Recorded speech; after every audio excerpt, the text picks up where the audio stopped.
Hello and welcome. Let's see if we can get things going here. Oh, let's get those.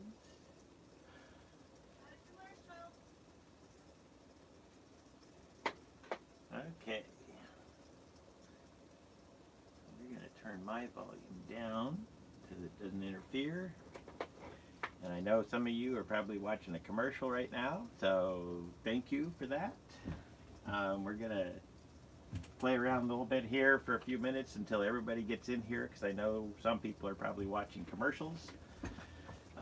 So today, well, you can see a black tee here. This is a design that I've done in the past.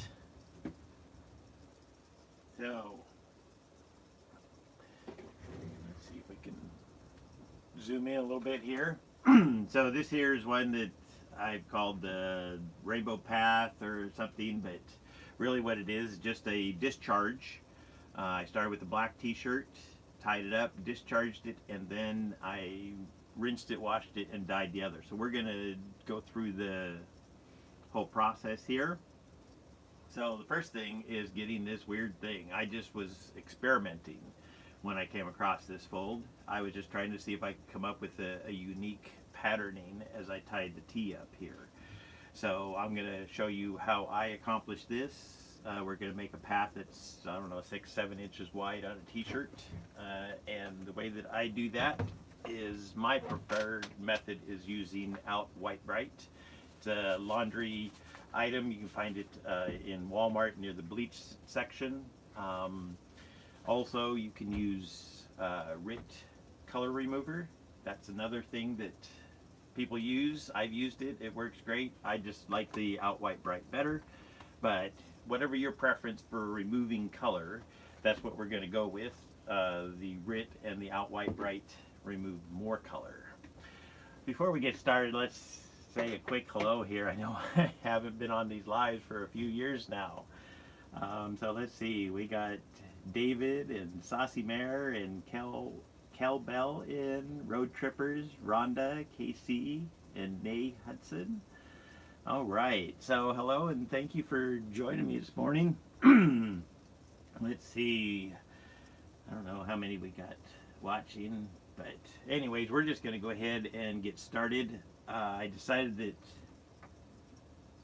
yeah, the bleach, I don't care for the bleach unless you're just going for the orange pattern. But if you want to re-dye it, I like to use one of these other products that remove more color. And I decided that the way that I want to try and do this live video is to go through and do the whole thing, the whole demo, and then I'll come back and answer questions. I think it just makes for a better viewing video later on. I know some of my live videos, they went on for hours and they were broke up with questions and auctions and all kinds of things, and I'm going to try to start these out with a few minutes of chit chat to get us started while people join, and then I'm going to jump in and do the whole t-shirt, whole process, and then after that, then we'll do some questions. So, and you guys can ask your questions now. Julie is kind of paying attention back there, so you guys can say hello to her. But if there's any questions, she'll kind of try to take note of those for me, but later on I'll come back and I'll answer these questions. So to start with, we have our black tee. It's been pre-washed and it's slightly damp right now. I like to use the Port & Company t-shirts. They've been working good for me. They go bleach out to light tan, almost white. Different black t-shirts brands are going to bleach out in different ways, so you might experiment, find a brand that works good for you. I like Port & Company. The other brand is Gildan, but because I use those for my white tees, but for the black I usually use the Port & Company. But 100% cotton is what is recommended. I haven't seen much luck with doing discharges on 50/50s. So 100% cotton, and I didn't bother to draw a line, but I just want to kind of show you guys where I did my folding to accomplish this strip up the middle here. I just wanted to see if I could create a cool pattern quite easily. So not a complicated thing, but I want to just show you guys a line of where I drew, or where I'm putting that black line at. So to start with, this here is where we're going to put that line, and all I did was I gathered that line up kind of quickly, just like that. So I didn't pleat it or anything. I kind of scrunched it, and then I picked up that whole thing right along this line here, and I just twisted it. I was hoping to get some really cool lines. I mean, as it was, those lines are kind of cool, but that was what I was going for. Is I just wanted a random cool line down the middle of that. So I twisted that up. And one thing you want to make sure is that you have a bunch of these little pleats here. Not pleats, but just the gather marks. If you have one piece that's wrapped all the way around it so it's solid, when you twist it, you might not get as much patterning. So as I gathered this up, I am trying to make sure that I got a bunch of wrinkles in there. So like I say, I start down here at the bottom, and I just kind of walk my fingers, and you can see I'm just kind of doing a rough pleat to get a whole bunch. And then as I pick that up, I'm kind of folding that over so that these wrinkles are going all the way around here. And then from there, that's when I twist it. And that's just going to give you a random design there down the middle. If you don't want that, you don't have to put the random, you don't have to put this tie in, you can just put the next tie in. And that's what I'll show here in a second. But for now, I'm doing right on that, where I put that line. Here's the bottom corner, and there is the shoulder. So that's, I just went kind of from this shoulder down to this side here. And that's right where I'm going to now put my sinew at, is right on that line. So you just gotta tuck this through here and pull it tight.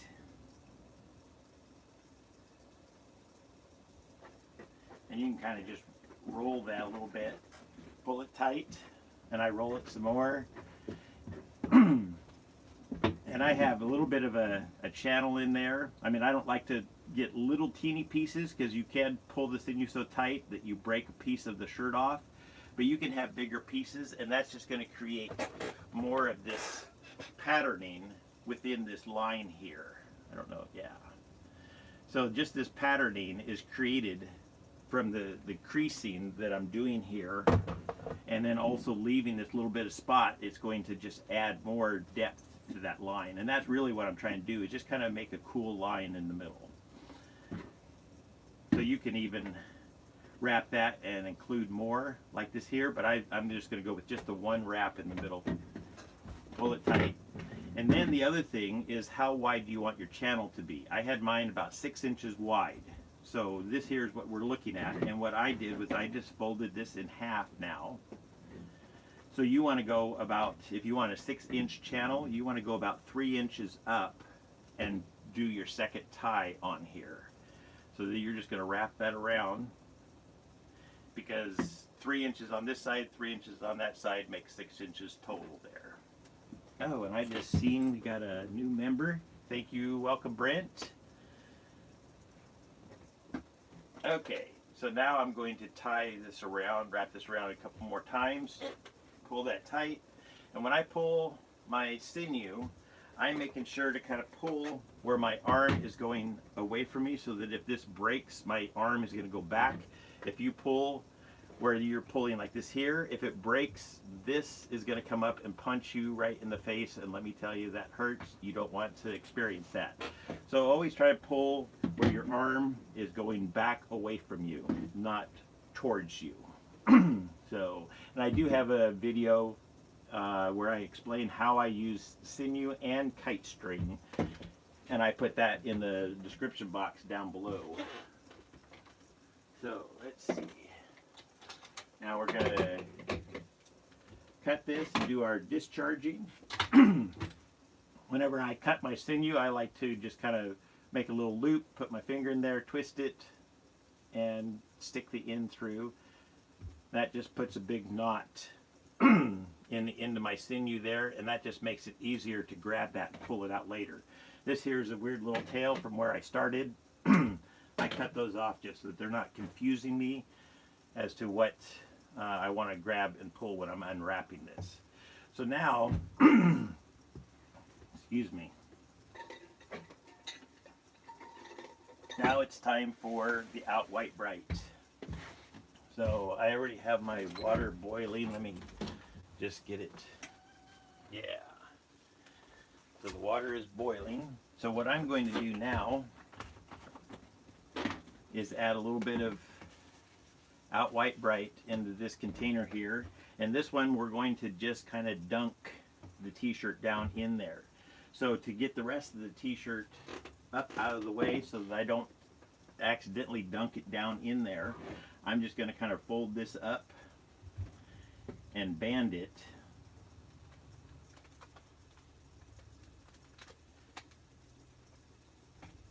And that way I don't have to worry now about dropping any of the other bits of the t-shirt down in here as I'm dunking, because I'm going to kind of move this around. I have a smaller container so that I can submerge this whole thing. If you have a big flat basin, you have to add an awful lot of water, and then you have to add an awful lot of Out White Bright. As it is, I put maybe a tablespoon in there, a little bit more than a tablespoon in there, and then I'm going to add the boiling water. So, and that's something you want to be careful that you don't splash yourself with the boiling water, and you also want to make sure you don't breathe the steam. So I always have an open window, or you can do this outside, but don't lean over top of it as you're doing this. And I'm going to pour just a little bit in on the t-shirt, and it's going to start bubbling up here. And then what I want to do is get it up high enough where I can dunk the whole thing under. If you put your t-shirt in there and then pour the water, it doesn't kind of bubble up as much. You can kind of control that a little bit. And then if you want to get the patterning, let's see if I can set that without dropping it. Nope. We're going to do two things here. So now this patterning on the outer edge here is because I didn't dunk just to this white, the sinew line. I went past it a little bit, and that created some texture on the outside. If you don't want that extra texture out there, then make sure you don't dip past your sinew line here, okay? So let's set that back out of the way. So you can kind of tip this a little bit and dip this, and the color comes out quite quickly. So, and if you need to, you can add a little bit more Out White Bright if it doesn't feel like it's doing its thing.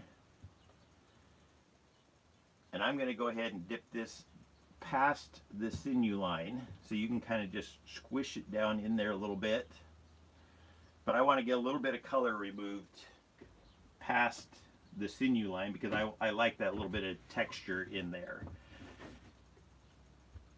So this here is just, once again, your guys' choices and processes. Oh, thank you, Uniquely Yours, for that kind donation. That's always helpful to keep me in some little cash where I can keep doing these videos. So thank you very much. And oh, once again, that was Brent that had joined, so thank you, Brent. Okay, so now once you have that, the color removed, how much you want it, and like I say, I have a little bit up around past the sinew here. I don't want a lot up there. I just like a little bit around the edge. If you get too much, then it just makes that path really wide. So you just got to kind of play around with this, dunk it until you get it just about where you want it, and then it's time to rinse this. So you guys stay right here. I'm going to pause this real quick, and I'll be right back. I'm going to rinse this.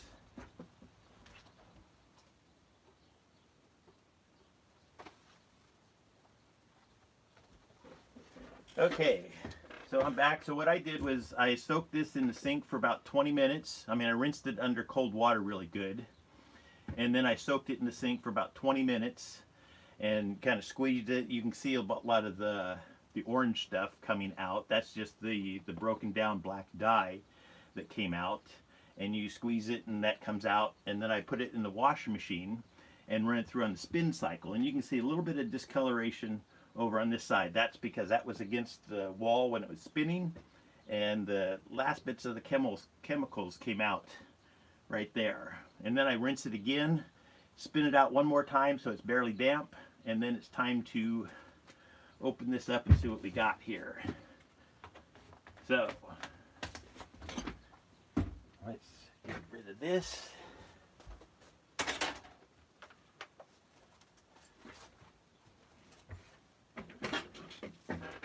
And then we're going to open this up.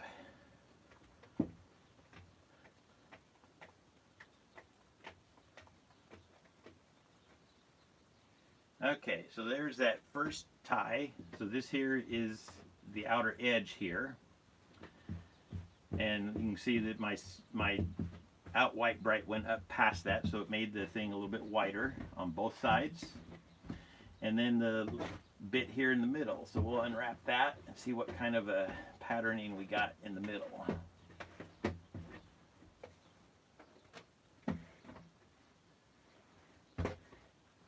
Okay. So not quite as much patterning. Like I say, it varies just depending on how you tie it up and remove the color. So I didn't get quite as much of the variation, but it's changes anyway. So from this point here, now what I want to do is dye this. And the way I did this, the other one, this one right here, is I measured from the shoulder to shoulder here where I folded this, and then I divided this up into however many pieces that I wanted.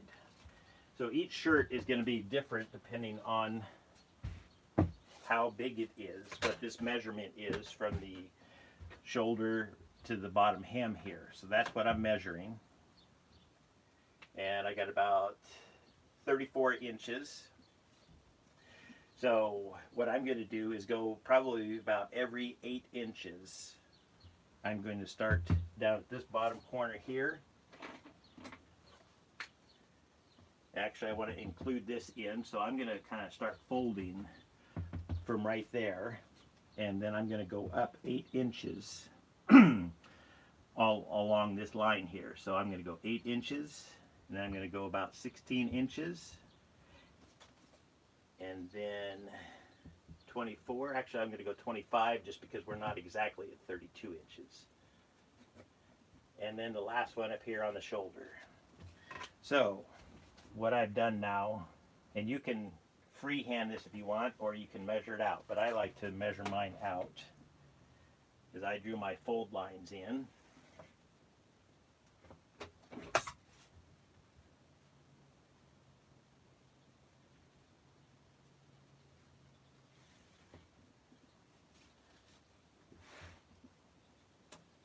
Okay.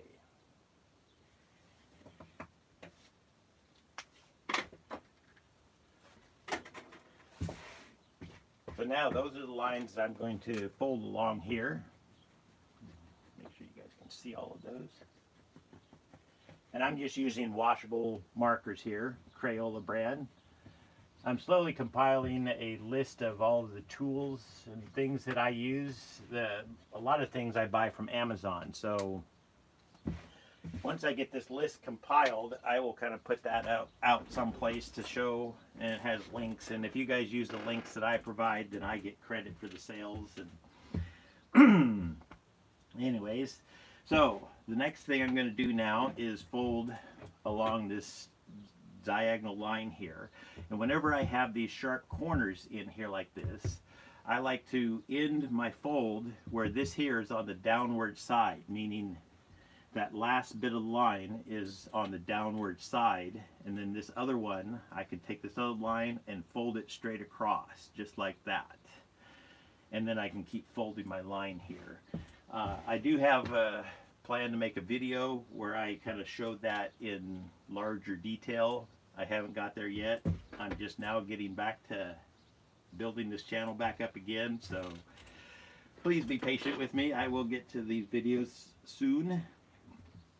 But for now, I'm just going to do just a straight pleat, and I'm just going to work right across this line here, and I kind of watch as I'm going across. I want to make sure that if I need to, I can adjust the sizes of my pleats. And as you see, this here ended up just where I wanted it. But I usually will watch that, and if I need to, I will make my pleats a little bit taller or shorter so that I can make sure to end just like that. And that just makes it easier then to take this line. I'm going to stick my finger underneath, but I'm taking this line and line it up right there. And then once you straighten your shirt out, line this down. I'm still holding this underneath here. That's my finger.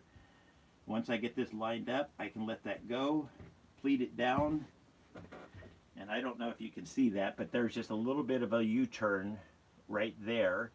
So it's just kind of folded back on itself, but now that allows me to continue folding this next line right in line with these others.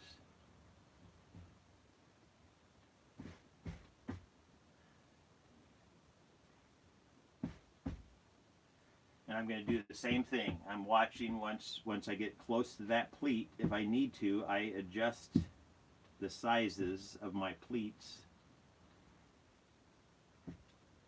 so that I can lay this one now along there. So I'm just doing the same thing.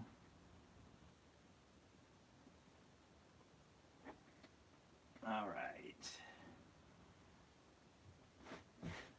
So, and I see you guys are chatting there. I'm not close enough to read it.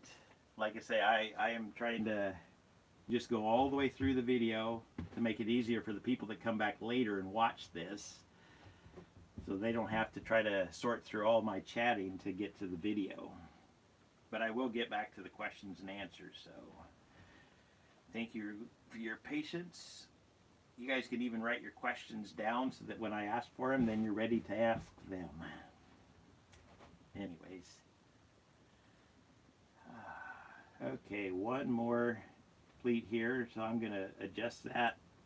So I just did a short pleat, a couple short pleats there so that I could have that on the downward side. And now this last fold, I'm going to fold this up.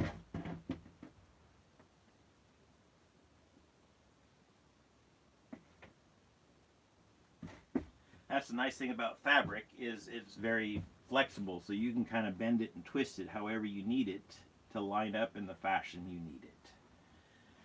Tie-dye is really kind of fabric origami, so it's fun to explore with new folds and then see what they do when you put dyes on them in different ways. Okay, now I have that done. And I try to focus mostly on that center tie. You can focus on the others, but it seems to take longer when you do it that way. I know if you want to get into some of the more precise ones, you will need to focus on the whole fold as you go. But also you'll probably be folding it dry, because when you're getting into those higher details, the dry folding is better, just because you don't have any liquid left in the shirt when you go to dye it. But that's a whole nother topic there. From this point now, once I have that kind of wrapped around a few times and held in place, then I can go back and kind of work some of these creases and just lift them up. I have my little cuticle pusher. Saucy Mare didn't steal it from me. I still have it. So I can use this here to go in there and kind of sort, push things down, pull things up where I need to.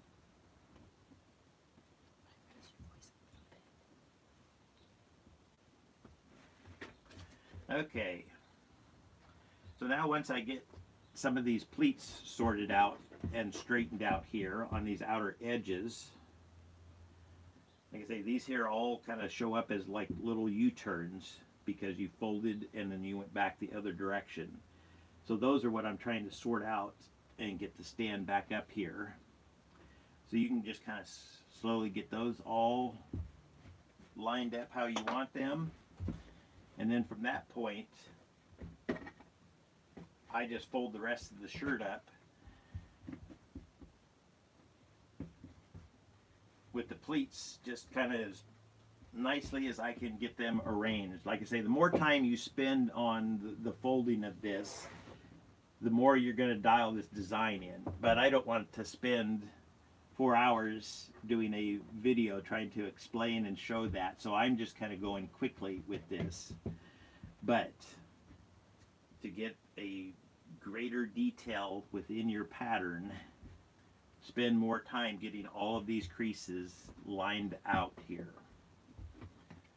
And you can even draw more lines on to make it easier to kind of fold and line things up. You can look at the work of some of these other artists out there. They do some very precise line drawing and folding. So you can kind of decide how much of that you want to put in. You can add just a little bit more effort in the folding of your things and improve your art, and then decide how much higher you want to go. Not everybody has to do the extreme top of the line tie-dye. If you like what you're doing, then I say you're doing good enough. That's the main thing, is to like what you're doing and have fun doing it.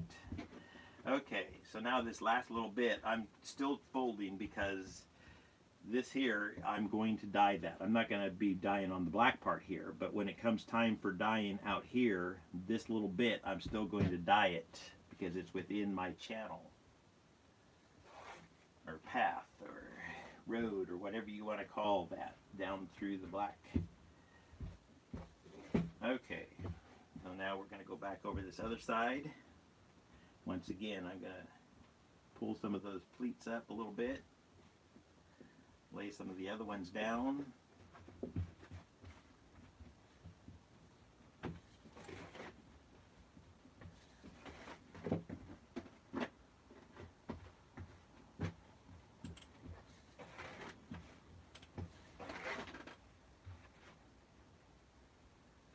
Okay, and I got the last little bits I can see color. You want to make sure that any bits that the black came out of, you want to make sure that you can see that at the top of your creases here, so that when you're dyeing you can add a little bit of color to that. So, and then the rest of this that I'm not going to dye, you can just kind of roll it up however, just to gather it up and get it out of your way. So that's all I'm doing here with this sleeve. At the end there's no color removed, so I won't be putting any dye in there. But this way it's just tied up and out of my way. Okay, now we're going to get into the dyeing of this. And we're just going to do it DNA style, which means I'm going to dye it one way on the top, and then I'm going to shift my colors one space on the bottom. Okay, I think we're good here. Let's tie this up.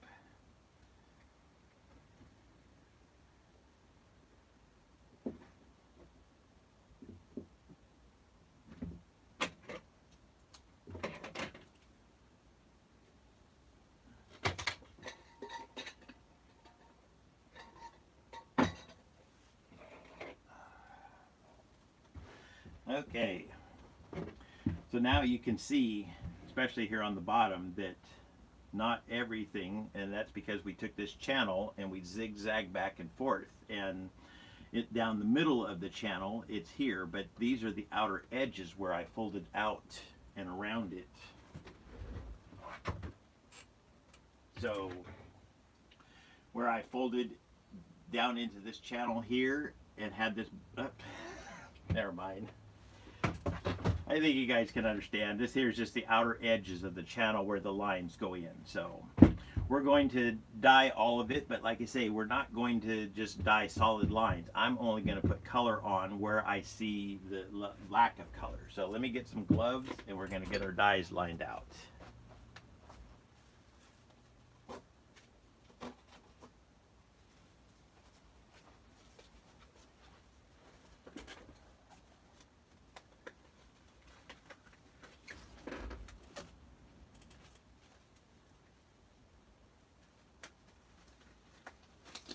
Okay, and today I'm going to use fuchsia, deep orange, lemon yellow, a bright green that I mix myself.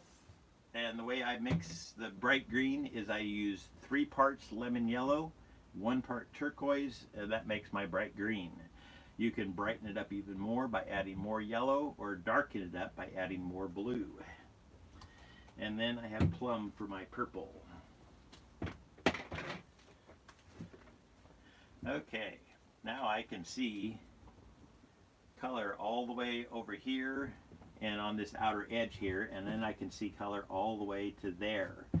So as I dye this here, those outer edges are going to come into play. But what you can do is take this center line here, if you want, and figure out what color you want to be down the middle of your channel. So for me, I want to be the bright green. So what I'm going to do is just start out by putting bright green, and I'm dyeing right on top of that red line that I drew down the middle of my t-shirt. I folded along that line, and now I'm dyeing along that line. So that means green will be down the middle of the channel as it zigzags. And then from there, on this side, I'm going to dye yellow and then go into orange, and on this side I'll go with the blue and then the purple.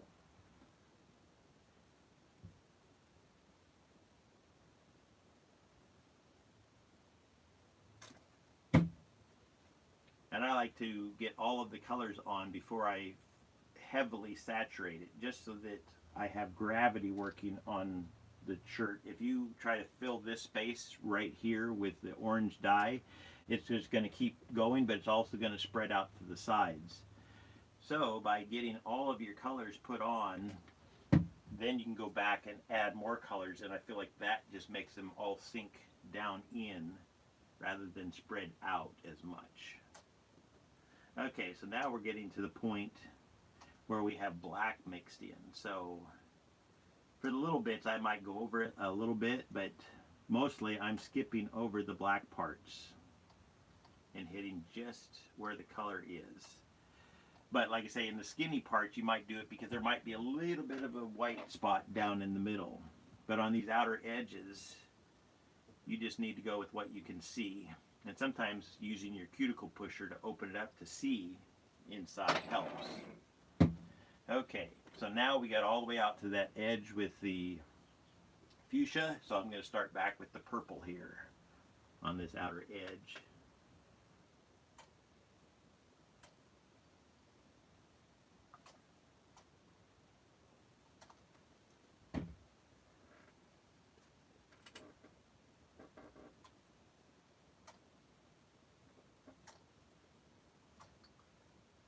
Okay,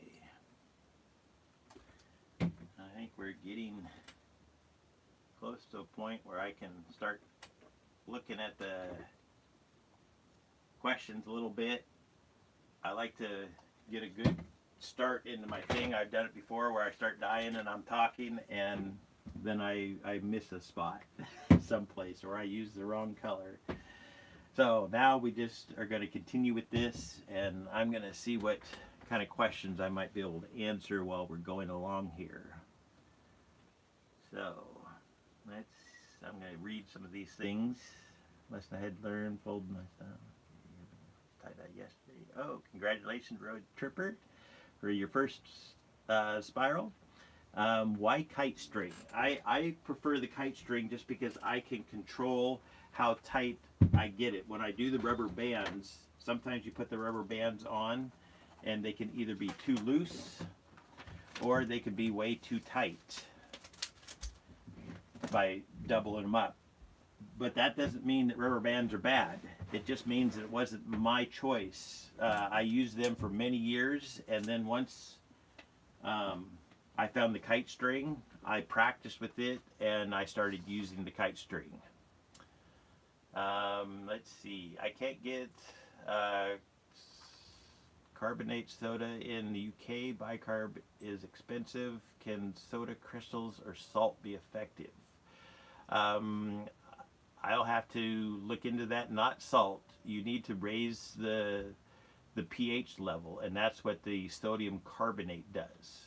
Bicarb isn't quite strong enough but you can heat bicarb in the oven, and I do have a video for that to turn it into soda ash. But you need to look for sodium carbonate, and the other places you could check would be pool supply stores. I get mine because they use sodium carbonate in making or raising the pH level of your pools and hot tubs. So that would be another place to find it. Also, here in the US, we have a product in the stores called washing soda. And you look on the side of that package and it says 100% sodium carbonate. So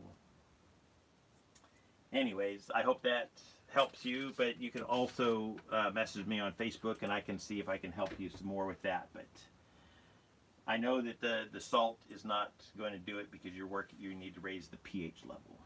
All right, so let's get back to putting some dye on here, and I'll see what else I can answer for questions here. Looks like we got a good room here. Somebody said we had 54 people in, so I appreciate that. I'm hoping to get back and do these live videos every week, but right now I'm just not sure.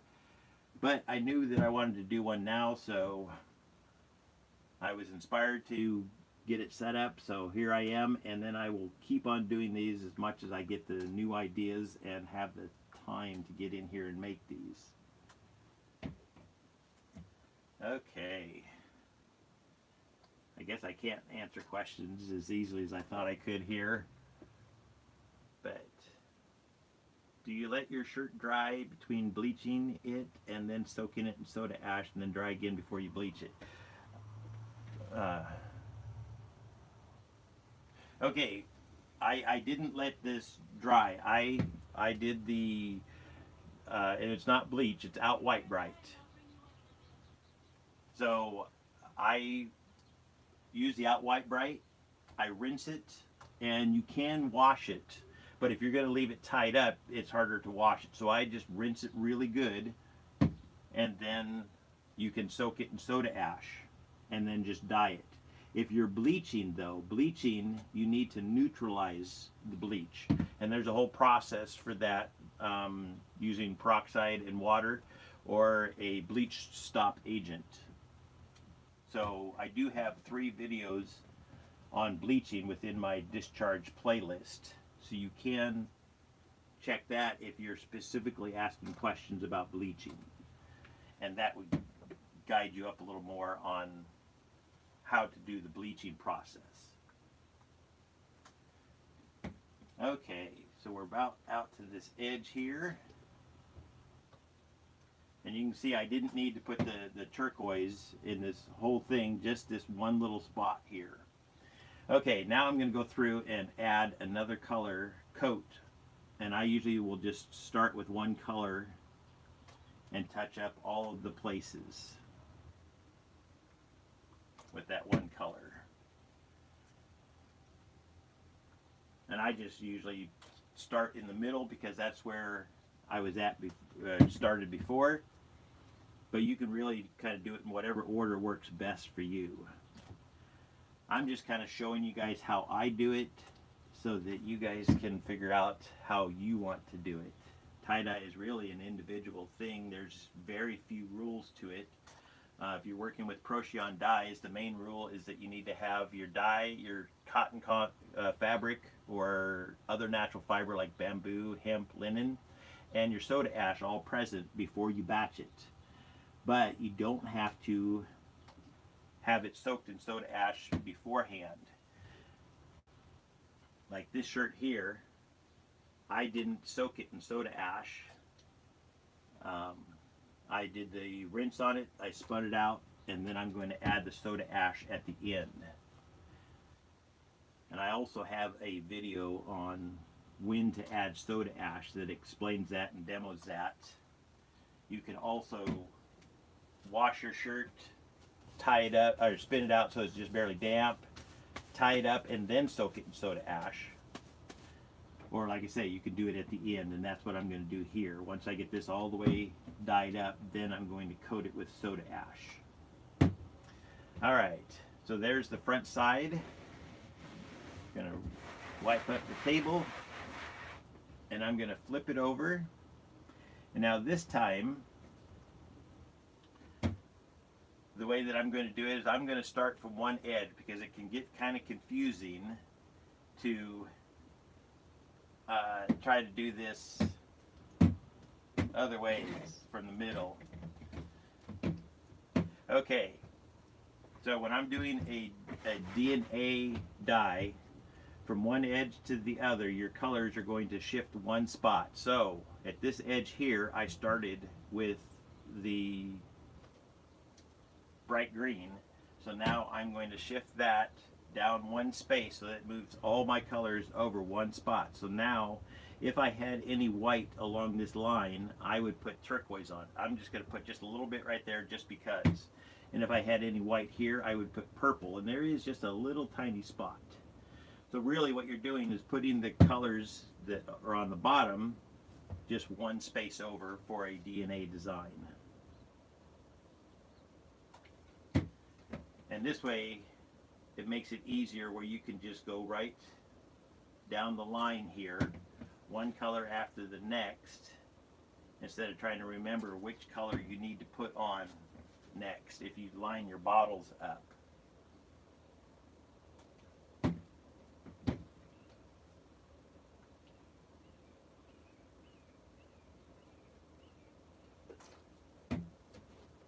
So that makes it a little bit easier to go through here. Okay, looks like Julie's got me some. Oh. Oh. Sorry.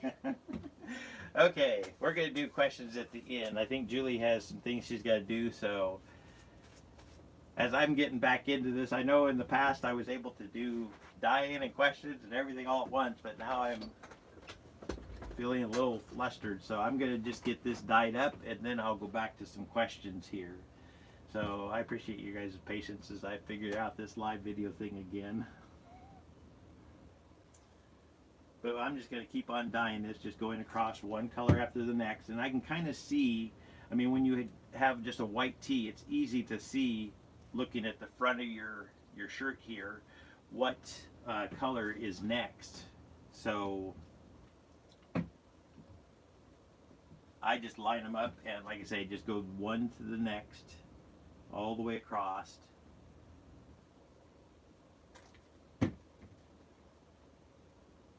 And that'll give you the DNA.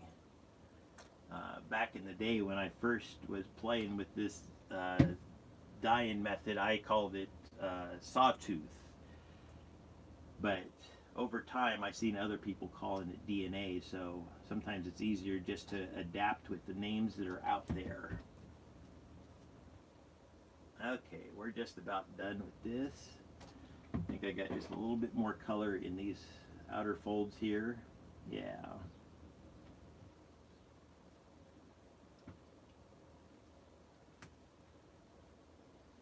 So sometimes the pleats can fold over on top of themselves or over other pleats. So that's why I like to have this cuticle pusher handy, where I can kind of tuck some of those down and get in there and see all of the pleats. These ones actually have some color in them, but otherwise those ones could have been covered up and left white.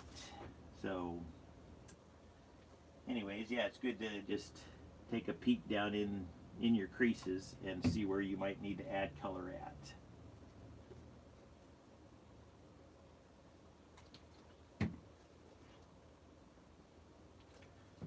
All right, I think that is good there. So now what I'm going to do is coat this with soda ash.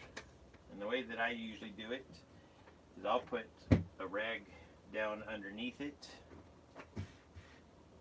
and I just add just a quick coat, let it soak for just a couple minutes so it soaks in, and then I flip it over and I put it in my tub and I put another quick coat on. So you're only going to see one coat, but I am coating both sides.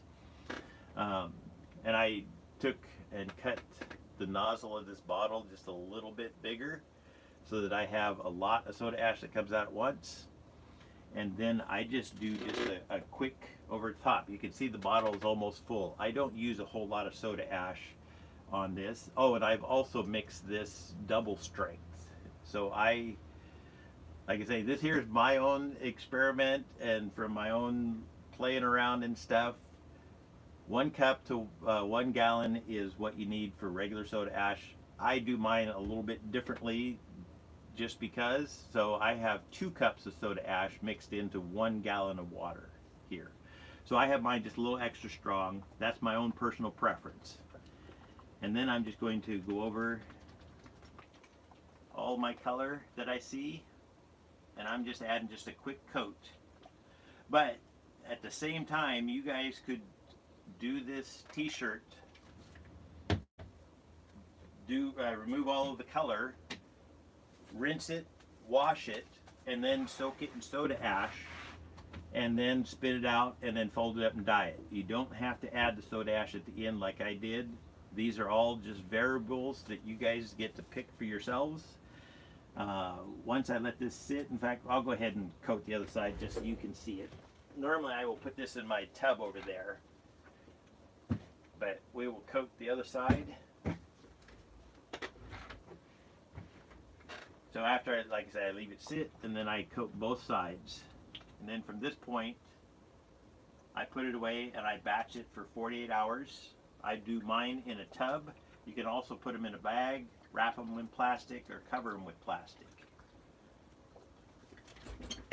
Main thing is you want to keep the dyes wet while they batch or bond. If the dyes dry out while they're bonding, then they stop bonding. They need to be wet to bond.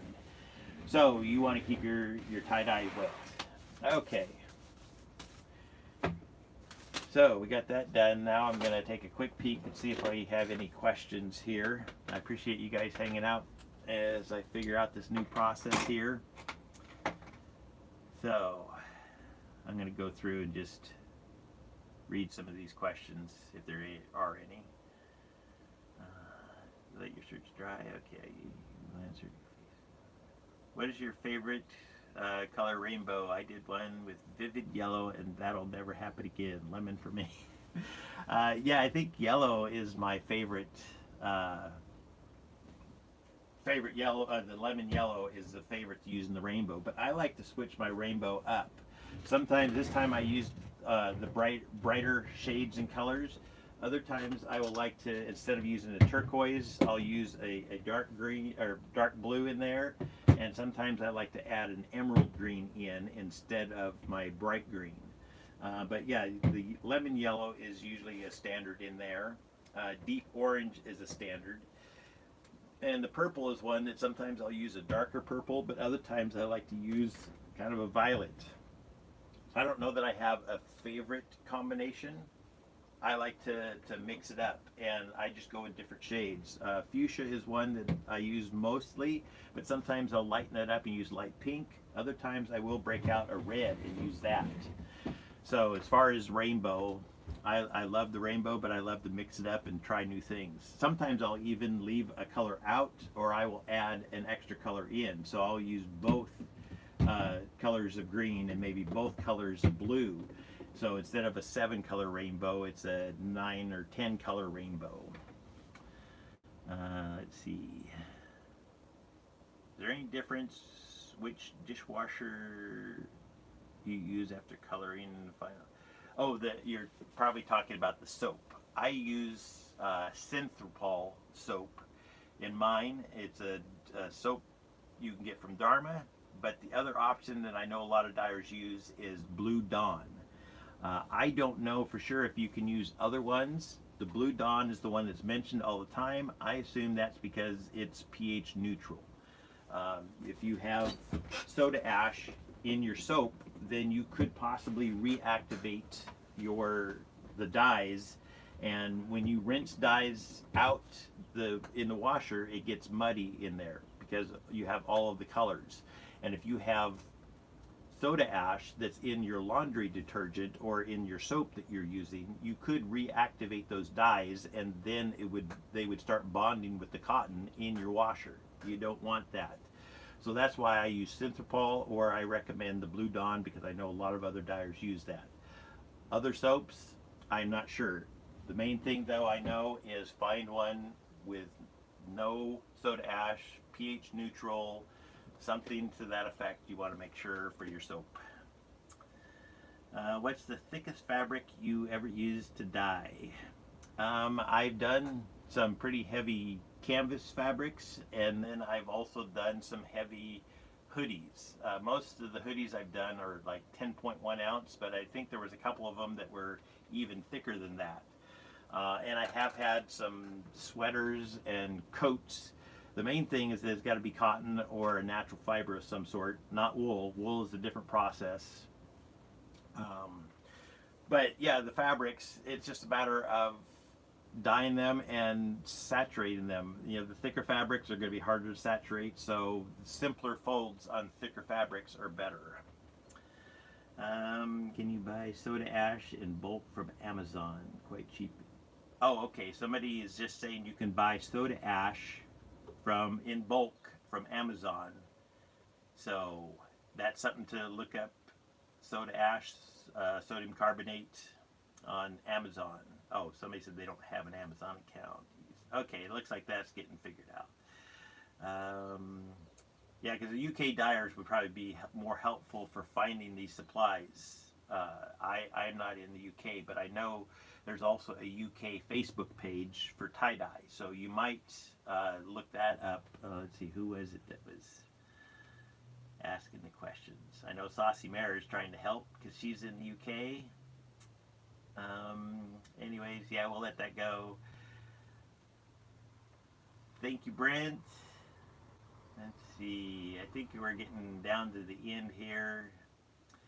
I need to get some other oranges, but I love electric or lime green. I have lime pop, and I've used it some and like it. Okay, well, it looks like you guys are answering some of your own questions in here, and I think I'm probably going to call it good. I've been on here for, not even an hour yet. Well, that's not too bad for my live videos. 2020, some live videos went 3 hours. So, unless you guys have some more questions for me, I think I'm going to sign off of here. Eventually, I might try to get in and do some giveaways or some auctions. You guys can throw some ideas in the, I think the comment thing is going to go away, but down below the video in the comment section, you can throw some more ideas out there. I'm trying to figure out how to get back into doing these videos. I'm going to utilize the shorts some. I will probably do a reveal of this t-shirt here on today is Wednesday, so Friday. I can't guarantee Friday, maybe Saturday, but let's see. Rhonda says, will you grow your beard back? I don't know. That's a possibility. I never rule anything out. I grew the beard last time because I was just inspired to. One day in November, I thought, I wonder I just won't shave. And 6 years later, I had this beard that I decided it was time to shave off. So sometimes I do things on spur of the moment. So that's it for the beard. Let's see. Okay, it looks like everybody's having fun. Peace, love, light, and laughter. Thank you guys for joining me for this live, and I more than likely will be back again next week. So as soon as I figure out another design or get an inspiration for one, I will put up another video. I do hope to get in some other videos and tips and tricks and figure out what to do with my channel here. So thank you guys. You have a great day, and I will see you next time. Bye.